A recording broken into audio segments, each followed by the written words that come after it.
Digital Maharashtra news चॅनलला like, share आणि subscribe करा आणि मिळवा आपल्या परिसरातील ताज्या घडामोडी आणि महत्त्वाच्या अपडेट्स।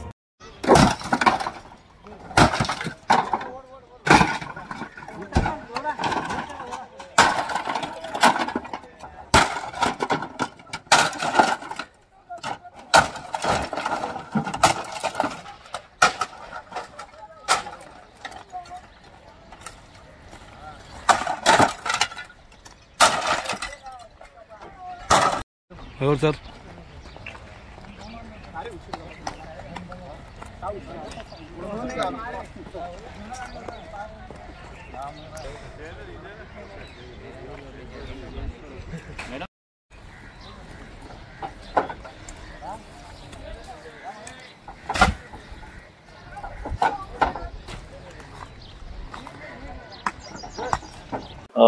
उल्हासनगर महापालिका प्रभाग समिती 1च्या हद्दीत एक रिकामा भूखंड आहे टेलिफोन एक्सचेंजच्या समोर।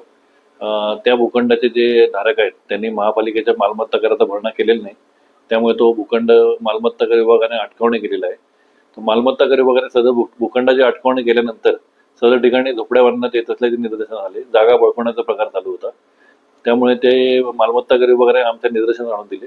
त्यामुळे आज त्या ठिकाणी ज्या नव्याने 2 झोपड्या बांधल्या होत्या तोडण्यात आल्या, तसेच अजूनही त्या ठिकाणी झोपड्या आहेत, त्यांची नावं घेऊन ती कोणी बांधल्यात, कधी बांधल्यात त्याची चौकशी करण्यात येत आहे आणि त्याच्यावर पण पुढे नियमानुसार कारवाई करण्यात येईल।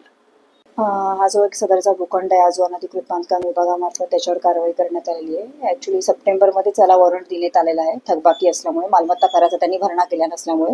त्याच्यानंतर तरी देखील त्यांनी भरणा केला नाही, त्यामुळे आपण 7 डिसेंबर 2024ला आपण सदर भूखंडाची अटॅचमेंट केलेली आहे, महापालिकेच्या ताब्यात घेतलेला आहे आणि त्याच्यानंतर आता लिलावाची प्रक्रिया आपण सुरू करणार आहोत। त्या अनुषंगाने आपण पाहण्यात आलं तर इथे परत झोपड्या आपण बांधलेल्या आहेत, तिथे अनधिकृत झोपड्या झालेल्या आहेत। त्या अनुषंगाने आपण अनधिकृत बांधकाम विभागाकडे आपण पत्रव्यवहार केला होता आणि त्या अनुषंगाने अनधिकृत बांधकाम विभाग आणि मालमत्ता कर विभाग यांच्या मार्फत संयुक्तिक आज कारवाई करण्यात आलेली आहे।